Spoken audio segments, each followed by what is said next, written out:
प्यारे बच्चों, मैं सूर्यकांत तिवारी आज क्लास 9 CBSE के बच्चों को बायोलॉजी के सिलेबस के बारे में डिस्कस करूंगा। तो बच्चों, जो हमारा साइंस की बुक से जो बायोलॉजी के चैप्टर हैं उनका नंबर टोटल 6 है और इसमें अगर इनको फर्स्ट सेकंड थर्ड के हिसाब से नंबरिंग करें तो हमारा फर्स्ट चैप्टर है इम्प्रूवमेंट इन फूड रिसोर्सेस। हमारे इस चैप्टर का नाम है इम्प्रूवमेंट इन फूड रिसोर्सेस, जिसमें हम लोग पढ़ेंगे कि फूड रिसोर्सेस के इम्प्रूवमेंट की क्या आवश्यकता है, क्या रिक्वायरमेंट है, क्यों हम फूड रिसोर्सेस को इम्प्रूव करें। तो बच्चों, डियर स्टूडेंट, हम लोग जानते हैं कि इंडिया क्या है, एग्रीकल्चरल बेस्ड कंट्री है। आज भी इंडिया में 70% पॉपुलेशन एग्रीकल्चर पर डिपेंड है, लेकिन इतना बड़ा जनसंख्या, इतना बड़ा पॉपुलेशन एग्रीकल्चर से जुड़े होने के बावजूद प्रोडक्शन उस लेवल का नहीं है या नहीं था, अब हो रहा है। तो हम क्या करें, ऐसा क्या करें कि हमारे जो फूड रिसोर्स हैं, मतलब हमारी जो एग्रीकल्चर है उसमें इम्प्रूवमेंट हो। या फूड रिसोर्स हमारे प्लांट होते हैं या एनिमल्स होते हैं, क्योंकि एनिमल्स भी हमें क्या देते हैं, दूध देते हैं, अंडा देते हैं, मीट देते हैं। तो ये सब क्या है बच्चों कि हमारे फूड रिसोर्स, चाहे वो एनिमल हस्बेंड्री हो और चाहे वो एग्रीकल्चर हो, दोनों सेक्टर से वो कहीं से भी आ रहा हो, उसमें इम्प्रूवमेंट की ज़रूरत है। इम्प्रूवमेंट से होगा क्या कि हमारी प्रोडक्टिविटी क्या हो जाएगी, बढ़ जाएगी, और जब प्रोडक्टिविटी बढ़ जाएगी तो होने वाली बेनिफिट भी बढ़ जाएगी और ज़्यादा लोगों को आसानी से भोजन अवेलेबल हो पाएगा। तो इस चैप्टर में हम लोग एग्रीकल्चरल प्रैक्टिसेस के बारे में भी जानेंगे और इसके साथ साथ हम लोग green revolution, blue revolution, yellow revolution, white revolution, इन सारे टर्म से भी वाकिफ़ होंगे, उनको समझेंगे कि ये रिवोल्यूशन क्या होती है, किससे जुड़ी है, इसका किससे रिलेशन है, इन सब को भी हम लोग देखेंगे।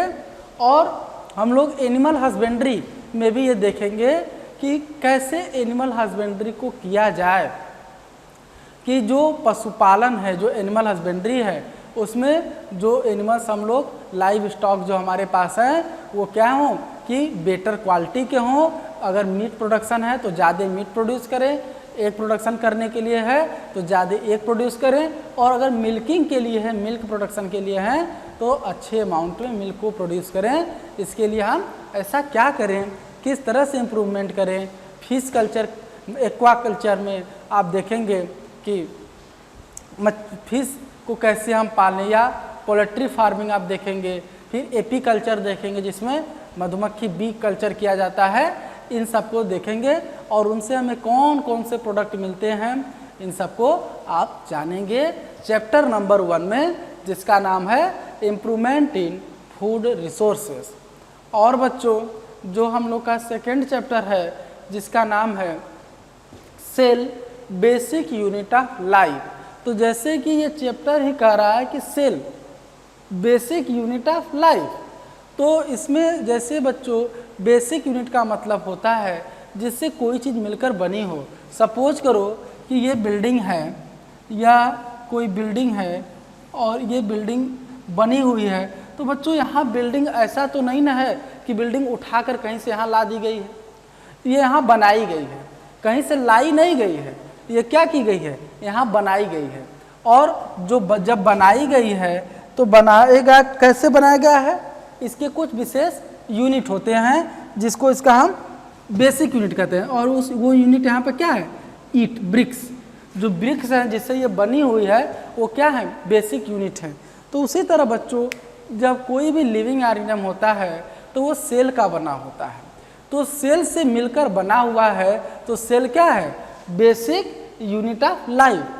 सेल को अगर डिफाइन करना रहे तो हम लोग कहते हैं structural and functional unit of life. तो स्ट्रक्चर का मतलब होता है कि किसी भी ऑर्गेनिज्म का जो स्ट्रक्चर है वो भी सेल का बना है, और फंक्शन, वाइटल एक्टिविटी जितनी भी है वो भी एक सेल द्वारा ही परफॉर्म होते हैं और एक सेल के अंदर परफॉर्म होते हैं। तो वो हमारे बॉडी के या किसी भी लिविंग ऑर्गेनिज्म के बॉडी का स्ट्रक्चर भी बना रहा है और साथ ही साथ फंक्शन भी बना रहा है, इसीलिए उसे क्या कहा जाता है, structural and functional unit of life. और हम लोग इस चैप्टर में डिफरेंट तरह के सेल्स के बारे में देखेंगे कि क्या सारी सेल्स एक जैसी होती हैं, क्या उसमें भी वेरिएशन होता है। इन सब सवालों का जवाब हम जानेंगे और ये भी जानेंगे कि क्या सारी सेल का साइज एक जैसा होता है। सबसे छोटी सेल क्या होती है, PPLO, pleuro pneumonia like organism. ये पीपीएलओ क्या होता है। सबसे बड़ी सेल ऑस्ट्रिच एग, तो ये ऑस्ट्रिच एग, इन सब चीज़ों के बारे में हम लोग पढ़ेंगे। सबसे लॉन्गेस्ट सेल होती है नर्व सेल, तो इन सबको हम स्टडी करेंगे। यही नहीं बल्कि सेल के अंदर जो पाए जाने वाले सेलुलर ऑर्गेनेल्स हैं, like mitochondria, Golgi body, ribosome, lysosome, इन सब का भी हम लोग स्टडी चैप्टर नंबर 2 में करेंगे। और उसके बाद बच्चों थर्ड चैप्टर आता है जिसका नाम है tissue, organs, organ system and organism. तो बच्चों यह चैप्टर सेल के ठीक बाद आ रहा है, इसीलिए कहा जाता है कि हर चैप्टर को क्रम वाइज या सिस्टमेटिक ढंग से पढ़ना चाहिए। क्यों? क्योंकि प्यारे बच्चों आप देख रहे हैं जो सेल है, यही सेल आपस में मिलकर टिश्यू बनाती हैं। तो टिश्यू क्या होती हैं, टिश्यू कितने टाइप्स के होते हैं। जैसे आप देखेंगे कि सेल्स जो होती हैं वही एग्रीगेट होती हैं तो टिश्यू बनाती हैं। जब किसी टिश्यू को बनाने में एक जैसी सेल हो, एलाइक सेल आर सिमिलर, अगर सब सेल एक जैसी हैं और वो मिलकर टिश्यू बना रही हैं तो उसे हम सिंपल टिश्यू कहते हैं। और अगर किसी टिश्यू के फॉर्मेशन में डिफरेंट तरह की सेल्स हैं तो उसे हम लोग क्या कहते हैं, कॉम्प्लेक्स टिश्यू कहते हैं। तो ये सिंपल टिश्यू क्या होता है, कॉम्प्लेक्स टिश्यू क्या होता है, प्लांट टिश्यू कैसे होते हैं, एनिमल टिश्यू कैसे होते हैं, इसको हम लोग पढ़ेंगे। और ये भी जानेंगे कि ये जो टिश्यू होते हैं यह टिश्यू आपस में संयोजित होकर, आपस में जो होता है एग्रीगेट होकर एक विशेष तरह के स्ट्रक्चर का फॉर्मेशन करते हैं जिसको हम ऑर्गन्स कहते हैं। और ये ऑर्गन्स क्या करते हैं, अलग अलग ऑर्गन, किसी भी ऑर्गेनिज्म के अंदर जो ऑर्गन पाए जाते हैं उनके बीच आपस में कोऑर्डिनेशन होता है, तब एक ऑर्गन सिस्टम बनता है। जैसे एज एग्जाम्पल अगर हम डाइजेस्टिव सिस्टम की बात करें तो डाइजेस्टिव सिस्टम में ये कोई ऑर्गन नहीं है, कई ढेर सारे ऑर्गन मिलकर तब डाइजेस्टिव सिस्टम बनाएंगे। अगर डाइजेस्टिव सिस्टम की हम स्टडी करते हैं तो बकल कैविटी से लेकर एनस तक हम पूरा पढ़ते हैं। तो उसमें आपका माउथ हो गया, टंग हो गया, टीथ हो गया, इसोफेगस हो गया, small intestine, large intestine, liver, pancreas, ये सब स्ट्रक्चर आते हैं। तो ये सब अलग अलग ऑर्गन हैं, लेकिन ये सब एक साथ मिलकर क्या करते हैं, डाइजेशन। तो जब एक जैसे काम अलग अलग ऑर्गन जब करते हैं तो उन सारे ऑर्गन को एक साथ उस तरह का सिस्टम कहते हैं। जैसे रेस्पिरेटरी सिस्टम, रेस्पिरेशन में जितने ऑर्गन पार्टिसिपेट करेंगे वो सब रेस्पिरेटरी सिस्टम बनाएंगे। डाइजेशन में जितने सारे ऑर्गन पार्टिसिपेट करेंगे वो सब डाइजेस्टिव सिस्टम बनाएंगे। तो इस चैप्टर में हम लोग ये पढ़ेंगे ऑर्गन सिस्टम के बारे में, और इसके साथ हम लोग ऑर्गेनिज्म के बारे में भी जाना जाएगा कि डिफरेंट तरह के ऑर्गेनिज्म कैसे बनते हैं, ये ऑर्गन सिस्टम कैसे ऑर्गेनिज्म में बदलता है, इसका भी हम लोग स्टडी करेंगे। और बच्चों जो हम लोग का फोर्थ चैप्टर है इसका नाम है बायोलॉजिकल डाइवर्सिटी। बायोलॉजिकल डाइवर्सिटी इस चैप्टर का नाम है, जिसमें हम लोग देखेंगे कि बायोलॉजिकल डाइवर्सिटी का मतलब ही होता है कि लिविंग, बायो माने होता है लिविंग ऑर्गेनिज्म, लाइफ फॉर्म, और उसमें क्या है डाइवर्सिटी मतलब वेरिएशन। तो डिफरेंट लाइफ फॉर्म का पाया जाना। अगर किसी पर्टिकुलर प्लेस पर डिफरेंट तरह की स्पीसीज मिलती हैं, चाहे वो प्लांट की स्पीसीज हो और चाहे एनिमल की स्पीसीज हो, तो उस पर्टिकुलर प्लेस पर जितने भी प्लांट या एनिमल की स्पीसीज पाई जाती हैं उन सारे स्पीसीज को एक साथ कंबाइंड रूप से उस जगह की हम लोग बायोडाइवर्सिटी कहते हैं। मतलब total number of species of flora and fauna at a particular place is known as biodiversity. इस चैप्टर में हम लोग बायोडाइवर्सिटी को देखेंगे और हम लोग ये देखेंगे कि what is the role and importance of biodiversity in our life.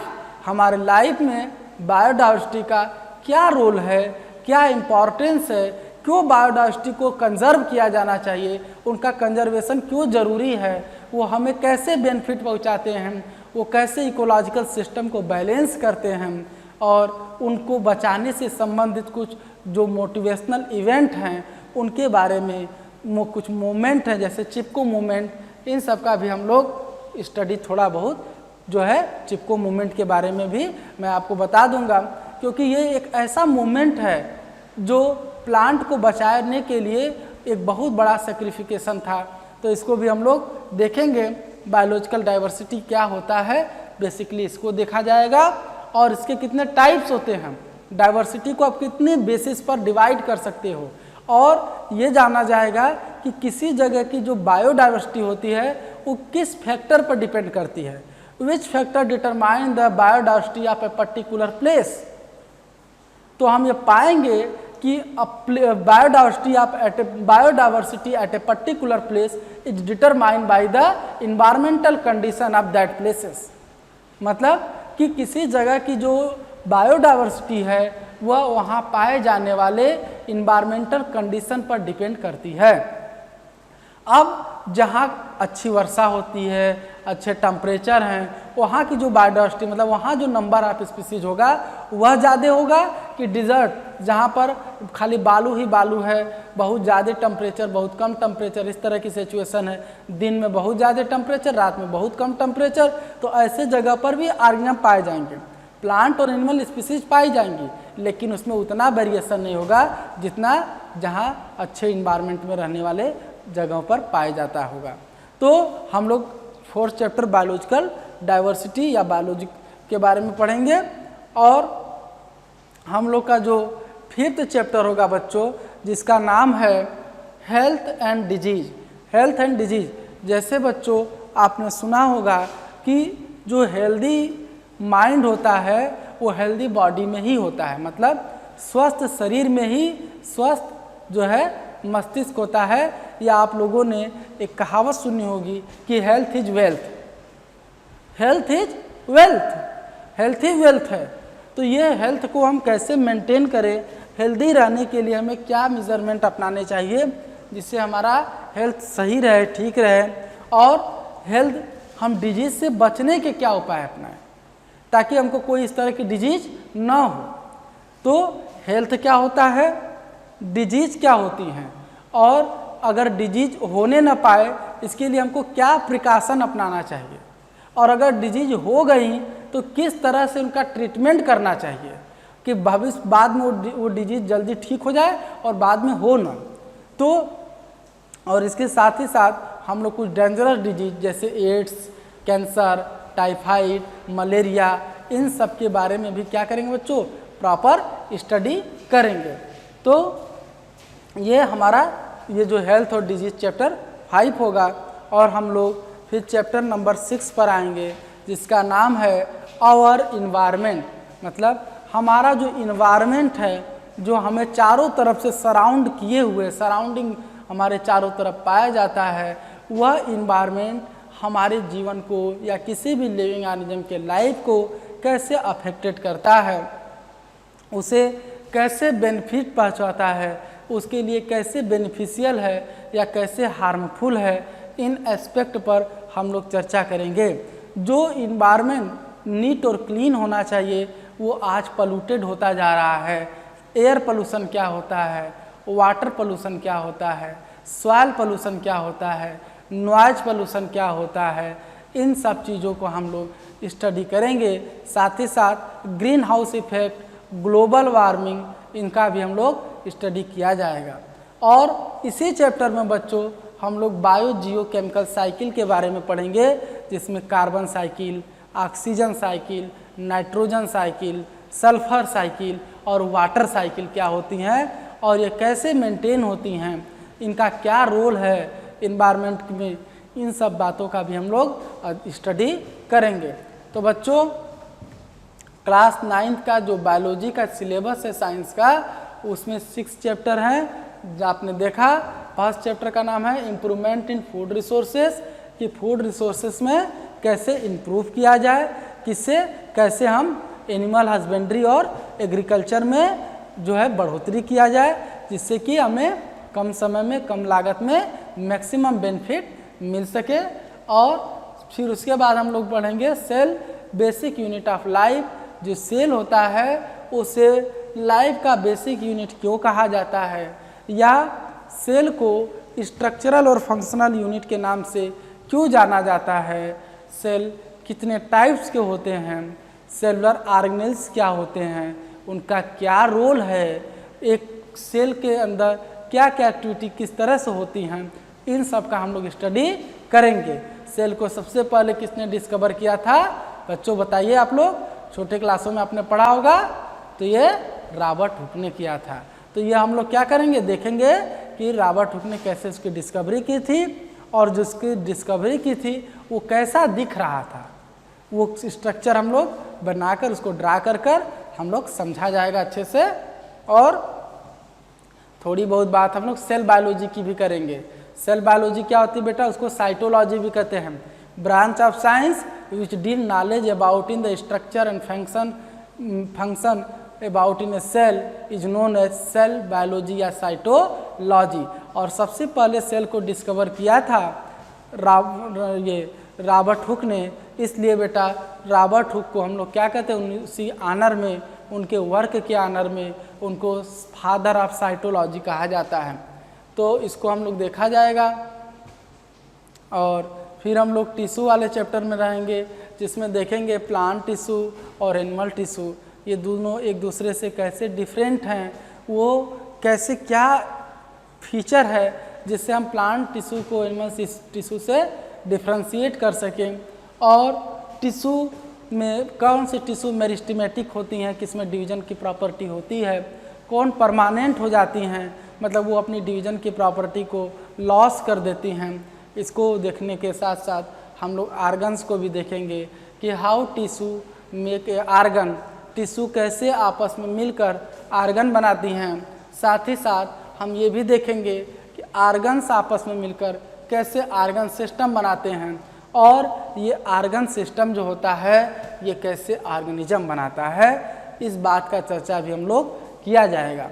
और फिर बच्चों जो हम लोग का 4th चैप्टर है, इसका नाम है बायोलॉजिकल डाइवर्सिटी, इसको देखा जाएगा कि बायोलॉजिकल डाइवर्सिटी क्या होती है, ये कितने टाइप्स की होती है, अल्फा डाइवर्सिटी किसे कहेंगे, गामा किसे कहेंगे, बीटा किसे कहेंगे, और ये डाइवर्सिटी जो होती है यह किन किन फैक्टरों पर डिपेंड करती है कि किस जगह की डाइवर्सिटी ज़्यादा होगी और किस जगह की डाइवर्सिटी कम होगी, ये कौन से फैक्टर डिटरमाइन करते हैं, इसका भी स्टडी हम लोग चैप्टर नंबर 4 में करेंगे।